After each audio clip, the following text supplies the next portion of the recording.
റാഗിങ്ങിൽ പ്രതികളായ 5 വിദ്യാർത്ഥികളുടെ തുടർ പഠനം തടയും, നടപടിയുമായി നഴ്സിംഗ് കൗൺസിൽ. ശരിക്കും ഈ വാർത്ത കേട്ടിട്ട് ദേഷ്യമാണോ വരുന്നത്, അതോ സങ്കടമാണോ സഹതാപമാണോ ഒന്നും അറിയില്ല.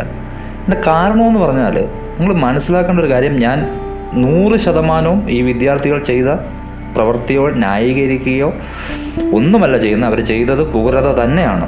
ബട്ട് നിങ്ങൾ മനസ്സിലാക്കേണ്ട ഒരു കാര്യമുണ്ട്, 22 വയസ്സിൽ താഴെയുള്ള കുട്ടികളാണവർ. ഒരാൺപിള്ളേർക്ക് എന്താണ് ജീവിതമെന്ന് തിരിച്ചറിയാൻ, ഒരു മെച്യൂരിറ്റിയൊക്കെ വരാൻ അവർക്കൊരു 24-26 വയസ്സ് പ്രായമെടുക്കും. ബട്ട് അവർക്ക് എന്ത് പ്രാക്ടിക്കൽ എക്സ്പീരിയൻസ് ആണുള്ളത്? ഇന്നേ ദിവസം വരെ അവർ 1 രൂപ സമ്പാദിച്ചിട്ടുണ്ടോ? ഇല്ല. അച്ഛനും അമ്മയും അവരെ നിയന്ത്രിക്കുന്നു, അവരെ കോളേജിൽ വിടുന്നു, അവർക്ക് കാശ് കൊടുക്കുന്നു, അവർ പോകുന്നു, പഠിക്കുന്നു.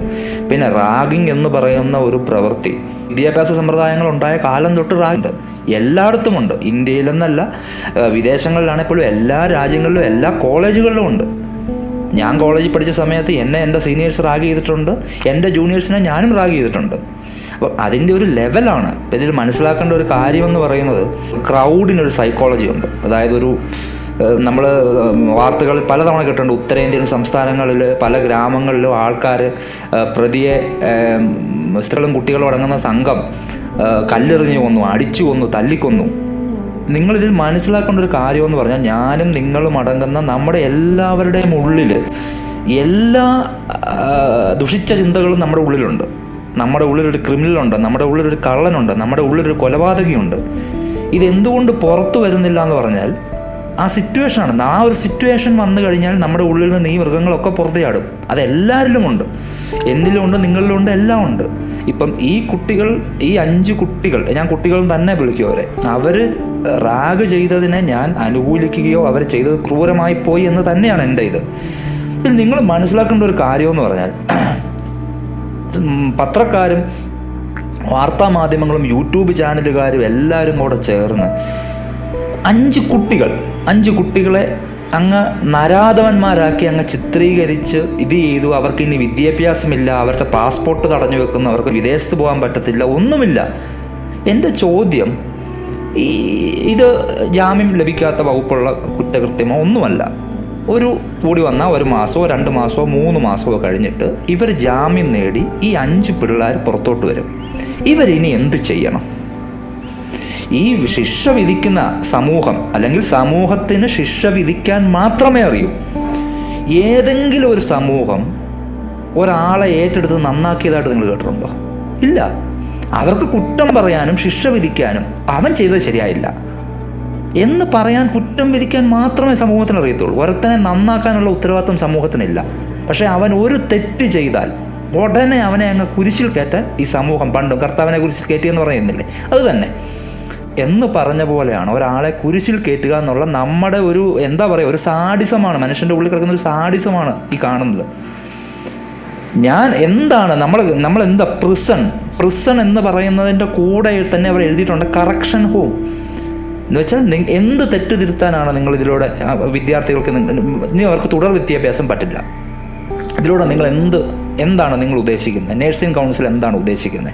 എന്ത് മാതൃകാപരമായ നടപടിയായിട്ടാണ് ഇതിനെ ഉദ്ദേശിക്കുന്നത്?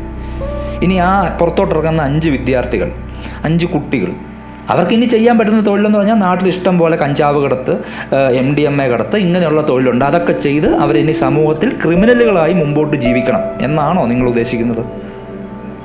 നിങ്ങൾ മനസ്സിലാക്കേണ്ട ഒരു കാര്യമെന്ന് പറഞ്ഞാൽ, ഇതിൽ പ്രതികളായ 5 വിദ്യാർത്ഥികൾക്കും മാതാപിതാക്കളുണ്ട്.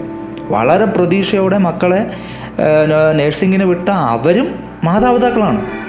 അവരുടെ കണ്ണീരിനും വിലയുണ്ട്.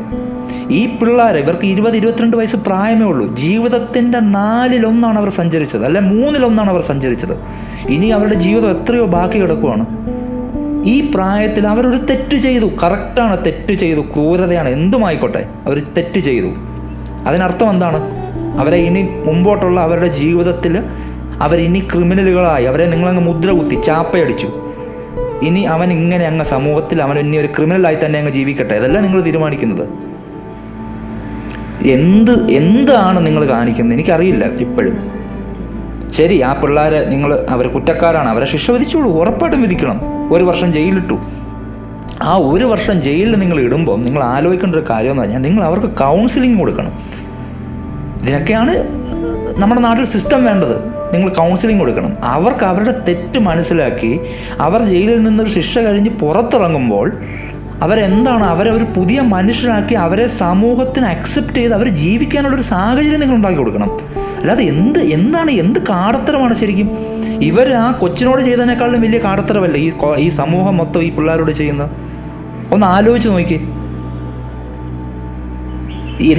എനിക്കറിയില്ല, എനിക്ക് സത്യമായിട്ടും ഇതിനകത്ത് എന്ത് പറയണമെന്ന് എനിക്കറിയില്ല. ഞാൻ പറയുന്നതിനകത്ത് ഞാൻ ഇപ്പോഴും പറയുന്നു, ഇതിൽ 5 കുട്ടികളുണ്ടെങ്കിൽ ഒരു പക്ഷേ 1 or 2 കുട്ടികൾ ചേർന്ന് തുടങ്ങിയ ഒരു പരിപാടിയാകാം.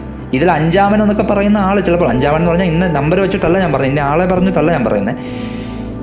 സീനിയേഴ്സ് ഒരു ജൂനിയറിനെ റാഗ് ചെയ്തുകൊണ്ടിരിക്കുമ്പം ആ റൂമിലേക്ക് കയറി വന്ന ഒരു സീനിയർ അവൻ നോക്കിയപ്പോൾ എന്താണ്, ഇവന്മാരവൻ്റെ ദേഹത്ത് ഫെവിക്കോൾ ഒഴിക്കുന്നു, ചെറിയ കോമ്പസിന് കുത്തുന്നു, ഇങ്ങനെയുള്ള കാര്യങ്ങളാണ്. അപ്പോൾ അവനും അത് ആസ്വദിച്ചു. ഈ ആസ്വദിക്കുക എന്ന് പറഞ്ഞാൽ ഞാൻ പറഞ്ഞില്ല, നമ്മുടെ എല്ലാവരുടെ ഉള്ളിൽ ഒരു ക്രിമിനലുണ്ട്. ഇങ്ങനെയുള്ള ചില കാര്യങ്ങൾ നമ്മളങ്ങ് ആസ്വദിക്കും. ചിലപ്പോൾ ആ കയറി വന്ന സീനിയർ അവനും ചിലപ്പോൾ ഇതിനകത്തൊരു പ്രതിയായി. ഒന്ന് ആലോചിച്ച് നോക്കി. ആ കുട്ടികളുടെ സൈഡിൽ നിന്ന് നിങ്ങൾ ഒരു സമയം നിങ്ങളൊന്ന് കണ്ണടച്ചിട്ട് ആ കുട്ടികളുടെ സൈഡിൽ നിന്ന് ചിന്തിച്ച് നോക്കി. അവരുടെ ജീവിതം എന്താണ് ഇനി മുമ്പോട്ട്?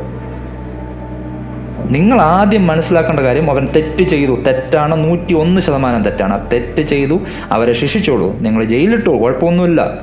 1 വർഷമോ 2 വർഷമോ നിങ്ങൾ ജയിലിട്ടു, അവർക്ക് ഇത്ര പ്രായമേ ഉള്ളൂ. പക്ഷേ ആ ജയിലിൽ കിടക്കുന്ന സമയത്ത് ഈ ചെയ്തത് തെറ്റാണെന്നും ആ തെറ്റിന് അർഹമായ ശിക്ഷയാണ് ഞങ്ങൾക്ക് കിട്ടിയെന്നും പുറത്തിറങ്ങിക്കഴിഞ്ഞാൽ അവർക്ക് നല്ല രീതിയിൽ ജീവിക്കാനുള്ള സാഹചര്യം ഉണ്ടാക്കണം. ഇല്ലെങ്കിൽ നിങ്ങൾ ഉണ്ടാക്കുന്നത് 5 ക്രിമിനൽസിനെ ആയിരിക്കും ഈ സമൂഹം ഉണ്ടാക്കി വിടുന്നത്. ഇത്ര മാത്രമേ എനിക്ക് പറയാനുള്ളൂ. ഞാൻ 100% ഞാൻ പറയാം, ഈ റാഗ് ചെയ്ത പ്രതികളായിട്ടുള്ള കുട്ടികളുണ്ടല്ലോ, അവരെ അവരുടെ സീനിയേഴ്സ് റാഗ് ചെയ്തിട്ടുണ്ട്. ഇനി ആ സീനിയേഴ്സിനെയോ അവരുടെ സീനിയേഴ്സ് റാഗ് ചെയ്തിട്ടുണ്ട്. ഈ റാഗിങ് എന്ന് പറഞ്ഞാൽ എനിക്ക് കിട്ടും, ഞാൻ വരുന്നവന് കൊടുക്കും, മറ്റേ നമ്മുടെ തലമുറയായിട്ട് കൈമാറി വരുന്നു എന്ന് പറഞ്ഞ പോലത്തെ ഒരു സാധനമാണ്. അപ്പം അങ്ങനെയാണെങ്കിൽ ഈ 5 പ്രതികൾ, ഈ പറഞ്ഞ പിള്ളേർ പറയുകയാണ്, ഞങ്ങൾ ഈ കോളേജ് വന്ന സമയത്ത് ഞങ്ങളെ ഇവരൊക്കെ റാഗ് ചെയ്തിട്ടുണ്ട് എന്ന് പറഞ്ഞാൽ നിങ്ങളിപ്പോൾ പോയിട്ട് ആ റാഗ് ചെയ്ത പിള്ളേർക്കെതിരെ കേസെടുക്കുമോ? അവരുടെ ഫോട്ടോ പത്രത്തിൽ കൊടുക്കുമോ? ഇല്ല. അപ്പം ശരിക്കും ഇതങ്ങ് കഴിഞ്ഞു പോയി എന്ന് പറഞ്ഞ പോലെ ഇതൊരു കാലഘട്ടമാണ്. കോളേജ് വിദ്യാഭ്യാസത്തിൽ ഒരു കാലഘട്ടമാണ്. ഒരു 2-3 മാസം, ചിലപ്പോൾ 5-6 മാസം, ചിലപ്പോൾ 1 വർഷം വരെയൊക്കെ ഈ ചെറിയ രീതിയിലുള്ള റാഗിങ്ങുകളുണ്ടാകും. ഇത് കുറച്ച് വലിയ റാഗിങ് തന്നെയാണ്. പക്ഷേ ഇതിനുള്ള സാഹചര്യം ഉണ്ടാക്കി കൊടുത്ത ഹോസ്റ്റലും നഴ്സിംഗ് കോളേജും അവിടുത്തെ വാർഡനോ സെക്യൂരിറ്റിയോ ആരുണ്ടെങ്കിൽ ഇവർ തുല്യമായ പ്രതികൾ എന്നല്ല, അവരാണ് ശരിക്കും 1ാം പ്രതികൾ. കാരണം അവരാ സാഹചര്യം ഒരുക്കി കൊടുത്തുകൊണ്ടാണല്ലോ ഈ കുട്ടികൾ പ്രതികളായത്. എന്നിട്ട് ആരെയാണ് ശിക്ഷിക്കുന്നത്? എനിക്ക് കഷ്ടമെന്നല്ലാതെ ഒന്നും പറയാനില്ല.